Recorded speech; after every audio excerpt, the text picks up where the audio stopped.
بسم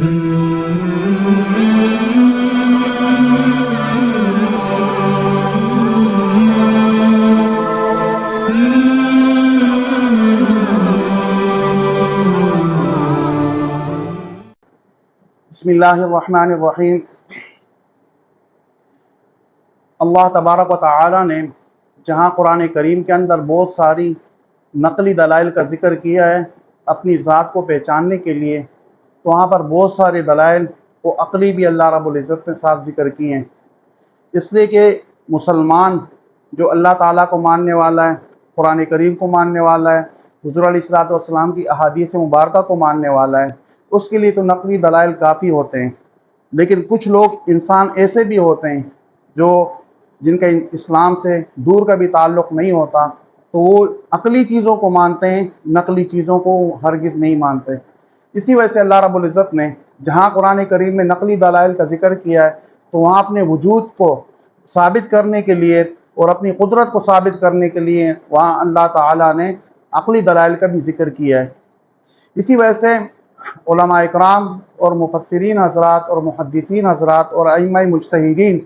سب نے اللہ تعالیٰ کی ذات پر جہاں نقلی دلائل دیے ہیں وہاں پر عقلی دلائل کا بھی ساتھ ساتھ ذکر کیا ہے۔ چار ائمہ مجتہدین، امام شافعی، امام ابو حنیفہ، امام مالک اور امام احمد ابن حنبل رحمہ اللہ تعالی، ان چار ائمہ میں سے ایک امام ہے امام شافعی رحمۃ اللہ علیہ، جو مشہور امام ہیں۔ ان سے کسی نے پوچھا کہ امام صاحب یہ بتائیں کہ آپ نے اللہ تعالیٰ کی ذات کو کیسے پہچانا؟ ظاہر ہے پوچھنے والے کا مطلب یہ تھا کہ آپ ہمیں نقلی دلائل نہ دیں بلکہ کسی عقلی دلائل سے ہمیں ثابت کر کے دکھا دیں کہ اللہ تعالیٰ کی ذات موجود ہے اور اس کی پہچان ہم کر سکتے ہیں۔ تو امام شافعی رحمۃ اللہ علیہ نے بڑا آسان سا جواب دیا اور انہوں نے فرمایا کہ دیکھیں، ہر چیز کے اندر اللہ تعالیٰ کی ذات وہ موجود ہے اور انسان اللہ تعالیٰ کی معرفت اور پہچان کر سکتا ہے۔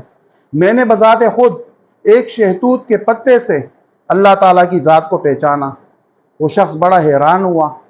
کہ امام صاحب، ایک شہتوت کے پتے سے آپ نے اللہ تعالیٰ کی ذات کی معرفت کیسے حاصل کی؟ تو امام شافعی رحمۃ اللہ علیہ فرمانے لگے کہ میں نے دیکھا کہ ایک شہتوت کا ایک پتا ہے اور اس کو مختلف جانور کھاتے ہیں اور نتیجہ بالکل الگ الگ آتا ہے، تو میں سمجھ گیا کہ یہ جو ایک چیز کا نتیجہ وہ ایک آنا چاہیے اور ایک چیز کا نتیجہ وہ الگ الگ آ رہا ہے، تو ظاہر بات ہے یہ شہتوت کے پتے کا کمال نہیں۔ انہوں نے مثال دے کر اس شخص کو مزید تشفی کے لیے مثال دی۔ فرمانے لگے امام شافعی رحمۃ اللہ علیہ کہ دیکھیں، شہتوت کا پتا جب گائے اور بھینس یہ کھاتی ہے تو اس کے بعد وہ سفید دودھ دے دیا کرتے ہیں، اور یہ شہتوت کا پتا یہ جب ہرن کھاتا ہے تو اس کے بعد اس کے نافے کے اندر مشک بن جاتا ہے اسی شہتوت کے پتے سے، اور یہ شہتوت کا پتا جب یہ ریشم کا کیڑا کھاتا ہے تو اس شہتوت کے پتے سے ریشم بن جاتا ہے۔ اب وہ فرماتے ہیں کہ چیز تو ایک ہی ہے، کہ شہتوت کا پتا ایک ہی ہے، کھانے والے مختلف جانور ہیں، لیکن اس کا رزلٹ تو ایک ہونا چاہیے، نتیجہ ایک ہونا چاہیے، لیکن وہ فرماتے ہیں کہ اس کا نتیجہ الگ الگ آتا ہے کہ گائے اور بھینس جب شہتوت کا پتا وہ کھاتی ہیں تو اس سے دودھ بن جاتا ہے سفید، اور جب شہتوت کا پتا یہ ہرنی کھاتی ہے تو اس سے مشک بن جاتا ہے، اور اسی شہتوت کے پتے کو جب ریشم کا کیڑا کھاتا ہے تو اس سے ریشم بن جاتا ہے۔ تو امام شافعی رحمۃ اللہ علیہ فرماتے ہیں کہ اس شہتوت کے پتے کی تاثیر تو ایک ہونی چاہیے تھی، لیکن اس کی تاثیر مختلف جانوروں کے پیٹ میں جا کر اس کی جو مختلف تاثیر بن رہی ہے یہ اس پتے کا کمال نہیں ہے بلکہ یہ اس ذات کا کمال ہے جو اس جانوروں کے پیٹ میں شہتوت کے پتے کو جانے کے بعد اس کے اندر جو مختلف قسم کے تغیر اور تبدل کرتے ہیں، تبدیلی لے کر آتے ہیں، یہ اللہ تعالیٰ کی ذات ہے جو اس کے اندر شہتوت کے پتے سے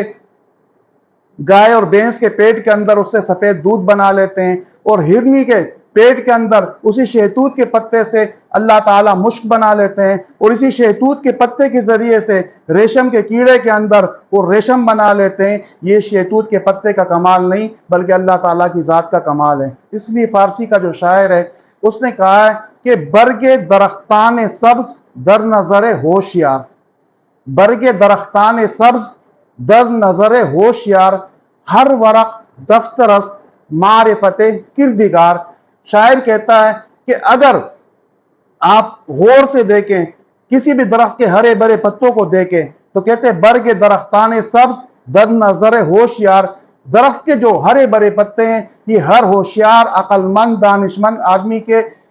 آنکھوں کے اندر، وہ کہتے ہیں کہ یہ ایک دفتر ہے کس چیز کا؟ معرفت کردگار۔ وہ اگر ایک درخت کے پتوں کے اندر کوئی بھی انسان غور و فکر کرتا ہے تو اس کی وجہ سے اللہ تعالیٰ نے ان درخت کے پتوں کے اندر اپنی معرفت کے اتنے دفتر کھول دیے کہ اگر کوئی آدمی ہوشیار ہو، عقل مند ہو، دانش مند ہو تو ہر ورق دفتر است معرفت کردگار، کہتے ہیں کہ درخت کا ہر پتا ایک بہت بڑا دفتر ہے جو اللہ تعالیٰ کی ذات کی پہچان کے لیے وہ کافی ہے۔ وآخر دعوانا الحمدللہ رب العالمین۔